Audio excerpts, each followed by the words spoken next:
আজকে আসিমগঞ্জ হজ সেবা কেন্দ্র এবং দি রয়্যাল মেডিকেল হল আসিমগঞ্জের যৌথ উদ্যোগে স্পেকট্রাম সিনিয়র সেকেন্ডারি স্কুলে 2026 খ্রিস্টাব্দের নিট ইউজি অ্যাচিভার যারা 500 মার্কসের উপরও পেয়েছেন তাদেরকে আমরা সংবর্ধনা প্রদান করলাম স্পেকট্রাম সিনিয়র সেকেন্ডারি স্কুল আসিমগঞ্জে। এই সভায় আমাদের মধ্যে উপস্থিত ছিলেন প্রাক্তন স্বাস্থ্য বিভাগের যুগ্ম সঞ্চালক ডক্টর ইমান আলী আহমেদ মহাশয় এবং পাথারকান্দি কলেজ অফ এডুকেশনের সম্মানীয় অধ্যক্ষ ডক্টর আইনুল হক মহাশয় এবং সেই সাথে আমাদের মহাত্মা গান্ধী মডেল হসপিটাল পাথারকান্দির তার ডেপুটি সুপারিনটেন্ডেন্ট সাজ্জাদুল ইসলাম মহাশয়, ডক্টর ইবাদুর রহমান সহ অন্যান্য অতিথিবৃন্দ।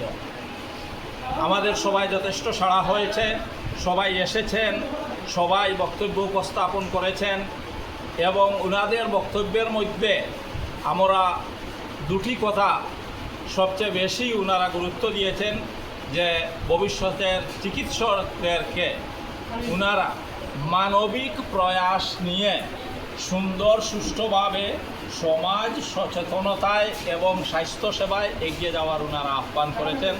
আপনারাও এসেছেন, এই স্কুল কর্তৃপক্ষ এবং বিভিন্ন ইউটিউবের স্বত্বাধিকারীগণ সবাই এসেছেন, সাংবাদিক বন্ধুরা এসেছেন, সবাইকে আমরা অর্গানাইজারদের পক্ষ থেকে ধন্যবাদ জ্ঞাপন করছি এবং একটি অনুষ্ঠানকে সুন্দর সুষ্ঠুভাবে পরিচালিত হতে আপনারা যেভাবে সহযোগিতা করেছেন, বিশেষ করে স্কুলের প্রিন্সিপাল, ভাইস প্রিন্সিপাল, অন্যান্য শিক্ষক শিক্ষিকা বৃন্দ, ছাত্রছাত্রীবৃন্দ এবং গার্জিয়ানবৃন্দ সবাইকে আমরা ধন্যবাদ দিচ্ছি এবং এই অনুষ্ঠান যাতে ভবিষ্যতে আরও সুন্দর সুষ্ঠু রূপে আমরা সম্পাদন করতে পারি তার আশা পোষণ করছি।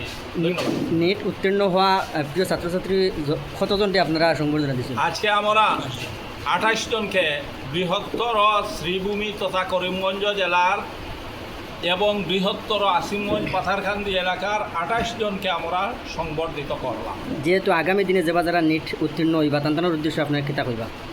ওনাদের উদ্দেশ্যে আমরা একটি কথা বলবো যে ভবিষ্যতে ভালো মানুষ হয়ে, ভালো চিকিৎসক হয়ে যাতে সমাজের উন্নতিতে দুস্থ রোগীদের সহযোগিতায় ওনারা আগ বাড়িয়ে আসেন সেই আশা পোষণ। স্যার, অন্য আরও অনেক জায়গা রয়েছে, তারপরে কোনো স্পেকট্রাম সিনিয়র সেকেন্ডারি স্কুলে আজকে এই প্রোগ্রাম হয়েছে, কি বলবেন? আমরা যখন প্রোগ্রাম কোথায় করব আলোচনা করেছিলাম তখন আমরা সেই কথা মাথায় রেখেছিলাম যে হায়ার সেকেন্ডারি স্কুলে সায়েন্স থাকবে, বিশেষ করে নিট কারা কোয়ালিফাই করে, যারা সায়েন্স থেকে হায়ার সেকেন্ডারি সায়েন্স পাশ করার পর নিট কোয়ালিফাই করে, হায়ার সেকেন্ডারি সায়েন্স যেখানে আছে সেখানে এই প্রোগ্রাম করব, সেটা আমাদের নীতি ছিল। তো আমরা বহু খোঁজাখুঁজির পর আমরা দেখলাম যে একমাত্র স্পেকট্রাম সিনিয়র সেকেন্ডারি স্কুলে সায়েন্স কমার্স আছে, সেই জন্য এই স্কুলকে আমরা বেছে নিয়েছি। স্কুলের যে ব্যবস্থাপনা সেটা আমাদেরকে যথেষ্ট উৎসাহ দিয়েছে। ভবিষ্যতেও আমরা চেষ্টা করব যে মেডিকেল রিলেটেড একটা সেমিনার বা একটা ওয়ার্কশপ করার এবং আমাদের সেই ওয়ার্কশপে থাকবেন যে গুয়াহাটির অ্যাপোলো নার্সিং স্কুলের নার্সিং কলেজের প্রিন্সিপাল মহাশয়া, উনি নিজে সেই ওয়ার্কশপে আসবেন। মেডিকেল রিলেটেড যেমন MBBS ছাড়া আরও মেডিকেলের যে কতটা কোর্স আছে, প্যারামেডিক্যাল সহ বিভিন্ন কোর্স আছে, সেগুলার উপরে ছাত্রছাত্রীদেরকে নিয়ে আমরা একটা সচেতনতা সভা করবো আগামী 2 মাসের ভিতরে। ধন্যবাদ। ধন্যবাদ স্যার।